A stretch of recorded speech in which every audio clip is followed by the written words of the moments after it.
Quando a gente pensa na Idade Média, vamos lá, além dos castelos, cavaleiros, uma imagem que vem é a do artesão trabalhando lá na sua oficina, o ferreiro, o padeiro, o sapateiro. Exato, e a marca que garantia o trabalho desse pessoal era a guilda. A ideia é de que se você comprasse um produto com o selo da guilda, você estava levando algo de extrema qualidade. É aquela imagem popular, assim, sabe? Quase romântica, de uma irmandade de artesãos honrados, guardando os segredos do seu ofício. Só que como qualquer grande organização de negócios, quando a gente vai ler os termos e condições, as letrinhas miúdas, sabe?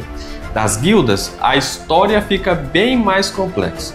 Elas podem ser vistas como os primórdios de muita coisa que a gente vê hoje, de sindicatos a monopólios.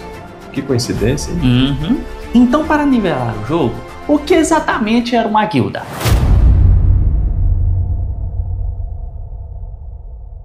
Basicamente, era uma associação de profissionais que dominavam as cidades europeias, principalmente entre os séculos XIV e XV. E elas tinham dois tipos principais. Existiam as guildas mercantis, que eram os atacadistas, os comerciantes ricos que vendiam lã, seda e especiarias. Esses eram os mais poderosos. E existiam as guildas, aquelas associações de ofício, que eram os produtores, os padeiros, tecelões, os pedreiros, os ferreiros. Tudoeiros, né? Tudoeiros. Eram essas que controlavam a produção de bens. E para quem queria seguir um desses ofícios, existia uma escada de carreira muito clara. Quase como um plano de carreira medieval.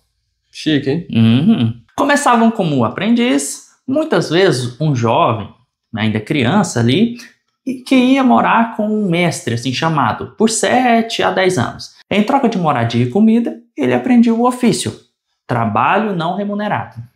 Depois de formado, ele virava um companheiro ou jornaleiro. O nome vem do francês journée, não sei se está correto, tá? Dia, porque ele era um trabalhador pago por dia. Ele podia viajar, trabalhar para outros mestres e ganhar mais e mais experiência. E o topo era se tornar um mestre.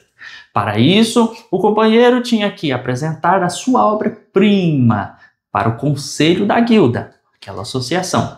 Se fosse aprovado, ele podia abrir sua própria oficina, que chique, hein? Contratar seus aprendizes e, o mais importante, votar nas decisões da guilda. Olha, vendo assim parece um sistema muito justo, focado 100% em mérito e qualidade, certo?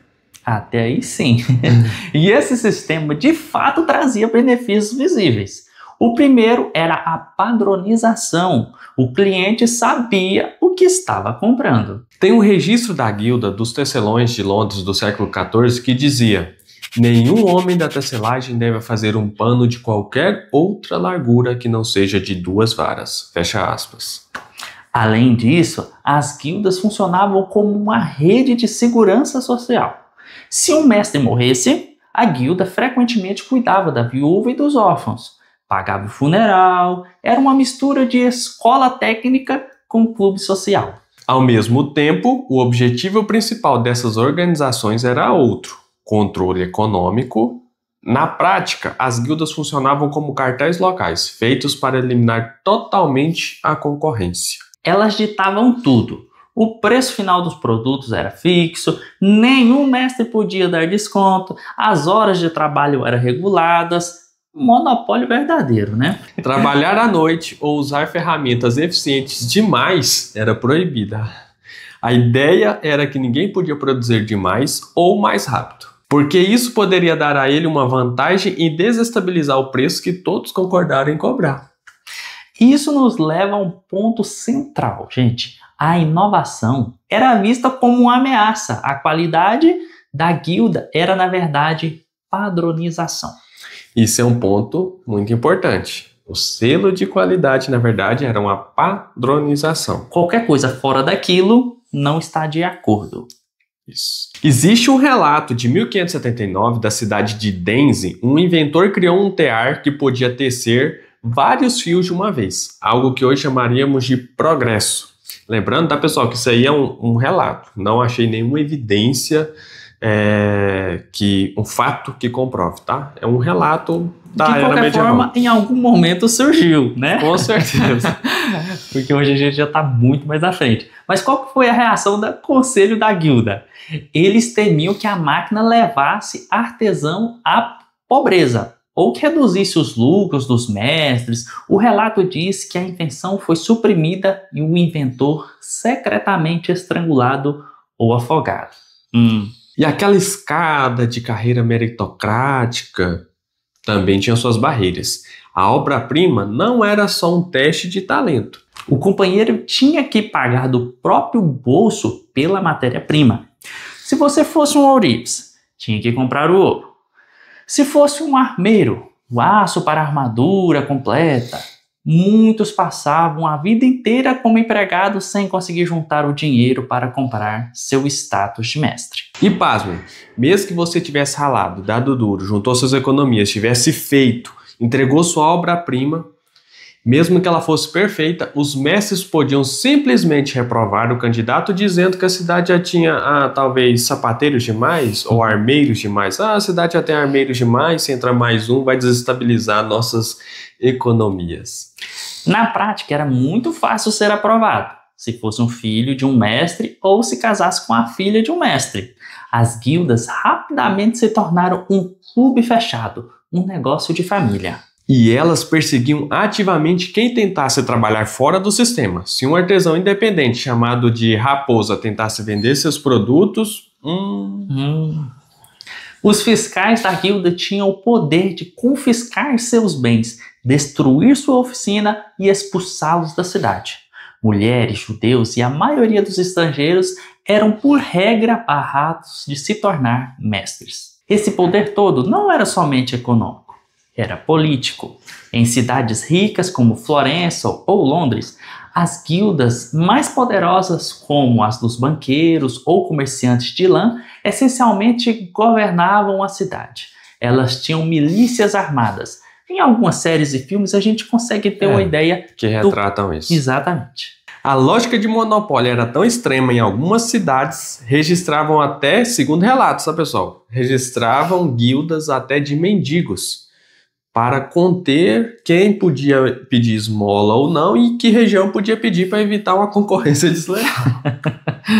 Então, o que derrubou esse sistema que durou séculos? O livre mercado e o campo. Começou a surgir o sistema doméstico.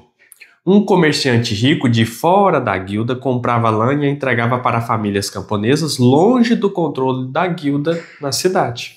Essas famílias produziam o tecido em casa por um preço muito menor. O comerciante então vendia esse produto mais barato, quebrando o monopólio da guilda dos tecelãs. E a crítica final veio em 1776, de Adam Smith, em A Riqueza das Nações.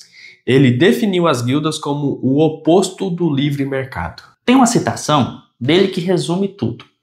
Pessoas do mesmo ofício raramente se encontram, sem que a conversa termine em uma conspiração contra o público ou em algum artifício para aumentar os preços. Fecha aspas. Com a Revolução Industrial e a ascensão do capitalismo, as guildas perderam seu poder, mas o legado dela está em todo lugar.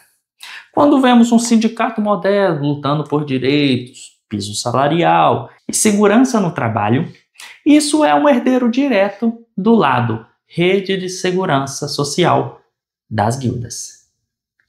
E quando vemos associações profissionais como a OAB para advogados ou o CRM para médicos que exigem uma prova, uma barreira de entrada para garantir um padrão de qualidade e controle de quem pode exercer a profissão. E isso é um herdeiro direto do lado selo de qualidade e clube fechado das guildas. Um ponto de atenção, tá, pessoal? Nós não estamos querendo dizer que a organização, a forma que é feita a OAB ou de médicos, que isso é desnecessário. Estamos trazendo da história da onde vem as origens. Esse é o nosso objetivo aqui. Se tudo, até que ponto vai que é legal ou não, nós estamos discutindo isso, né? Deixamos tudo de vocês. Não, esse não é o nosso foco aqui. Dito isso, e ao mesmo tempo, quando ouvimos falar em leis antitruste ou anticartel, para impedir que empresas combinem preços, isso é a resposta direta do outro lado da história das guildas, que veio do livre mercado. Bom, gente, e assim encerramos o nosso vídeo de hoje. Nos conte aí nos comentários o que você achou desse episódio. Já sabia dessa história do início? Se gostou, curta para o YouTube saber que o nosso conteúdo é legal. E se inscreva para não perder nenhum vídeo, inclusive o próximo vídeo onde vamos falar sobre a Rota da Seda. O que foi, o que representou, como aconteceu, então não perca. Até lá! Fui!